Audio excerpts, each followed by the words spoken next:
Okay, hi, my name is Genevieve Moore. I'm a junior in high school at ISK, the International School of Kenya, and I live in Nairobi, Kenya. I would be so excited to attend the Geneva summer program. I really hope to go to Juilliard for college, so it would be like a really good step for me in the right direction. I'm currently doing an HLIB course in theater, which is teaching me like a lot of theater theory, and it's just very interesting. And I'm going to be directing the spring play. We're doing Trap. It's going to be sort of a psychological thriller. I assisted with choreography for our last musical, and I also starred in that musical. And something else you might want to know about me is that I teach aerial acrobatics, or aerial silks. Yeah. Okay, so for the interview, my mom is just behind the camera, so she's going to be reading me the interview questions, and then I'll answer them for you guys. Tell us 3 things you hope to learn or work on this summer. Okay, 3 things that I hope to learn or work on. Movement. I want to work on embodying a character with more than like my voice and my emotions, but my full body. I think I could do some work on that. Interpreting like less accessible texts better, like something like Theater of the Absurd, Krapp's Last Tape, being able to like quickly understand that and interpret it. And also work on my audition for Juilliard and the conservatory program. What has been a particularly meaningful arts experience for you and why? Aw. Okay, that's kind of easy. Maybe my first time I stepped on stage in kindergarten. I was Goldilocks in Goldilocks and the Three Bears. And it was my first time ever on stage, and I remember my friend Avery dared me after the curtains were closed and the play was over to go out on stage and I had this one line that was like, eek, and to go out and do the little eek, and I just remember I did it, and the audience just started laughing, and I thought, I can do that, that's great, I want to keep doing that, and I have kept doing that ever since. What makes you happy other than music, dance, or drama? Okay, I love music, dance, and drama. I guess aerial acrobatics make me happy because I love teaching. It's really rewarding. I love pushing people to do stuff that they didn't think they can do.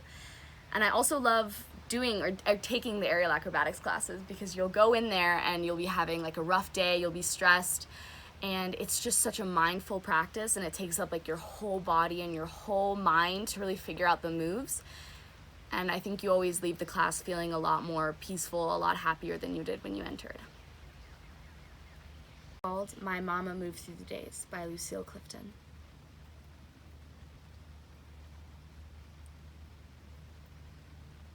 My mama moved through the days like a dream walker in a field. It seemed like what she touched was here. It seemed like what touched her couldn't hold.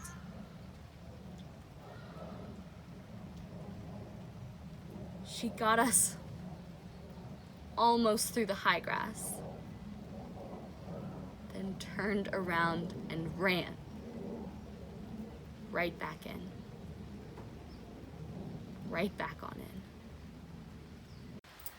So the singing piece I'm going to be doing is Everything Else from Next to Normal.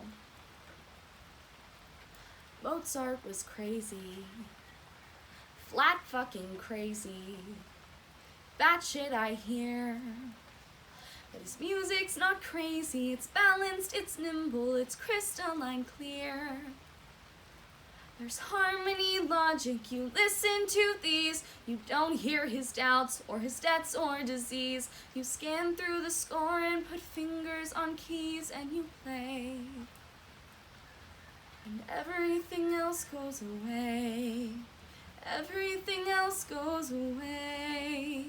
Everything else goes away. My monologue is called Richard Fisher's Funeral by Callie Powell. You don't get it.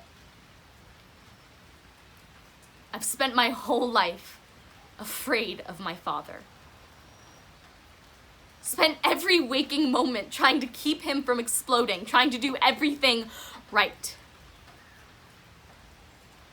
My first memory was when my brother spilled that bucket of paint down the stairs.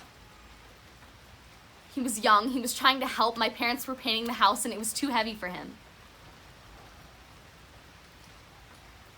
Paint went flying everywhere and I held my breath. I don't know why, I thought it would help. My father punched a hole in the wall. I screamed, me and my brother started crying, and the whole time, he was yelling at us to stop crying and I couldn't. I thought he was gonna kill us both right there. And my mother couldn't stop him. I was 4, Ricky was 2. And I've been living in that hole in the wall ever since.